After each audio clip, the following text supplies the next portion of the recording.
Hello दोस्तों, मैं Mukesh Gupta, president northern railway physically handicapped employees welfare association.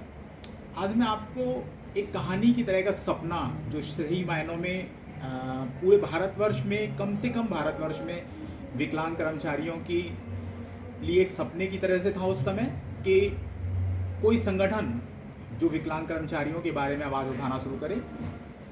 उस समय हमने देखा कि रेलवे में किसी भी तरह की समस्या के लिए विकलांग कर्मचारियों के लिए कोई भी नहीं था।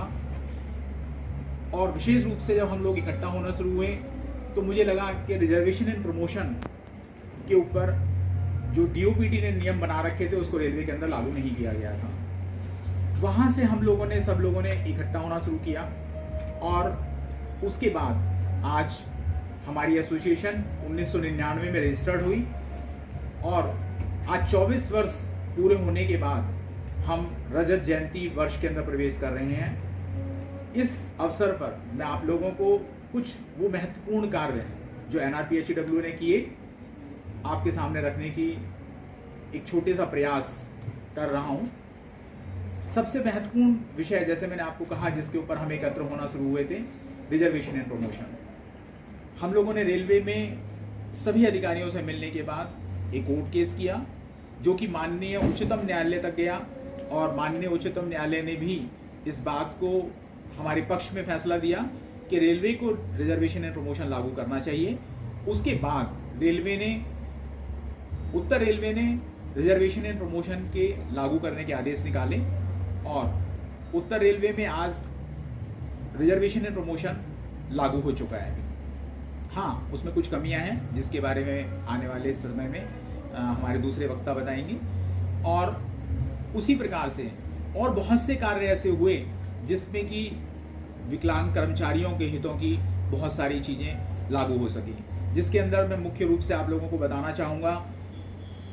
जब हम लोगों ने संगठन को शुरू किया तो विकलांग कर्मचारियों को आयकर के अंदर छूट उन कर्मचारियों को मिला करती थी जिनकी विकलांगता 50% थी, लेकिन PWD एक्ट के तहत 40% विकलांग लोगों को ही विकलांग माना जाने लगा था और सरकारी नौकरियों में भी 40% विकलांगता वाले लोग ही आने लगे थे।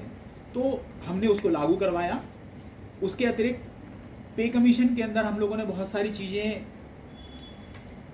लागू करवाई, जिसमें मुख्य रूप से था 4 स्पेशल CL हम लोगों को प्रोवाइड कराना, विकलांग महिलाओं को बच्चे शिशु पालन भत्ता दिया जाना। हम लोगों ने रेलवे के अंदर हाईटेक डिवाइसेस देने के बारे में, जो हाईटेक एड्स एंड अप्लायंसेस थे उनके बारे में काम किया और आज हाईटेक डिवाइसेस जो एड्स एंड अप्लायंसेस हैं वो मिल रहे हैं। और इसी प्रकार से बहुत सारे कामों को हम लोगों ने रेलवे में अंजाम दिया।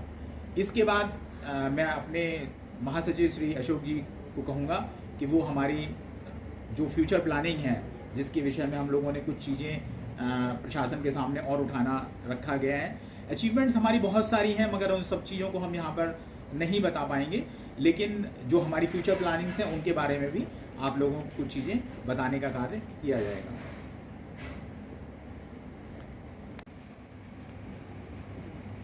नमस्कार दोस्तों, मैं आज हमारी एसोसिएशन के 24 वर्ष पूर्ण करने के उपलक्ष्य में सभी साथियों को बधाई देता हूं। और जैसा कि मुझसे पहले मुकेश जी ने बताया कि हमने कैसे कैसे संघर्ष करके आज हम 0 से यहाँ तक पहुँचे हैं, तो आगे भविष्य में हम लोग क्या क्या करने वाले हैं, हमारे क्या प्लान है, उसके ऊपर मैं थोड़ा सा प्रकाश डालूँगा।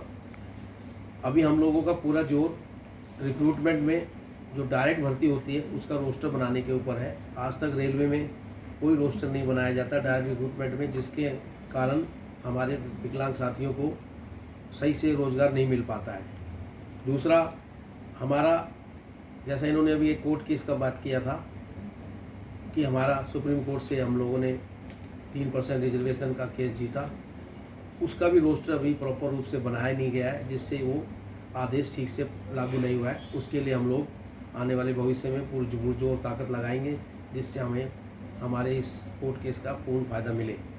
इसके साथ साथ साथियों, एक बहुत बड़ी महत्वपूर्ण बात यह है कि हमारे को दफ्तर में काम करने के लिए हमारे साथियों को जो हर प्रकार की डिसेबिलिटी वाले हैं उनको कार्य करने के लिए सहायक उपकरण चाहिए, जैसे कंप्यूटर, लैपटॉप, स्पेशल टाइप के ग्लासेस, हमारे मूक बधिर साथियों के लिए स्क्रीन रीडिंग और अन्य प्रकार की चीज़ें। इसके लिए हमें प्रशासन से लगातार मीटिंग कर रहे हैं और आगे लगातार करते रहेंगे जब तक ये हम लोगों को मिल नहीं जाते, जब तक हम लोग चुप नहीं बैठेंगे।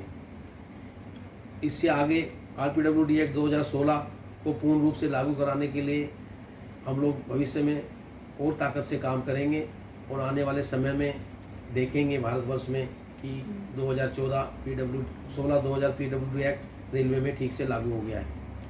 इसके साथ साथ हम लोग प्रशासन के सामने डिमांड रखेंगे कि हमारे जो भी साथी ऑफिस में काम करते हैं उनको कंप्यूटर ट्रेनिंग दी जाए, जिससे भारत सरकार के कार्य करने में वो सुगम हो जाए और सरकार को भी फ़ायदा हो और हमें भी फ़ायदा हो। और इसके साथ साथ हम लोग हर साल हमारे जो राइट्स हैं उनके अवेयरनेस के लिए प्रशासन के साथ वर्कशॉप करते हैं।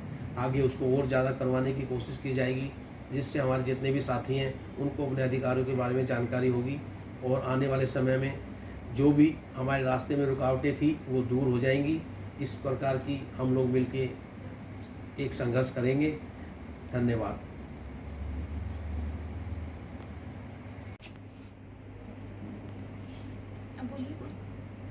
मैं 1998 से इस एसोसिएशन से जुड़ा हूँ और तब से लगातार इसके अकाउंट्स मेंटेन कर रहा हूँ और हमने इसको अकाउंट्स को पूरे ट्रांसपेरेंट रखा है और हर साल AGM में हम अपने अकाउंट्स को प्रेजेंट करते हैं और सब लोगों को बताते हैं कि हमने कितनी इनकम की और कितना एक्सपेंडिचर किया।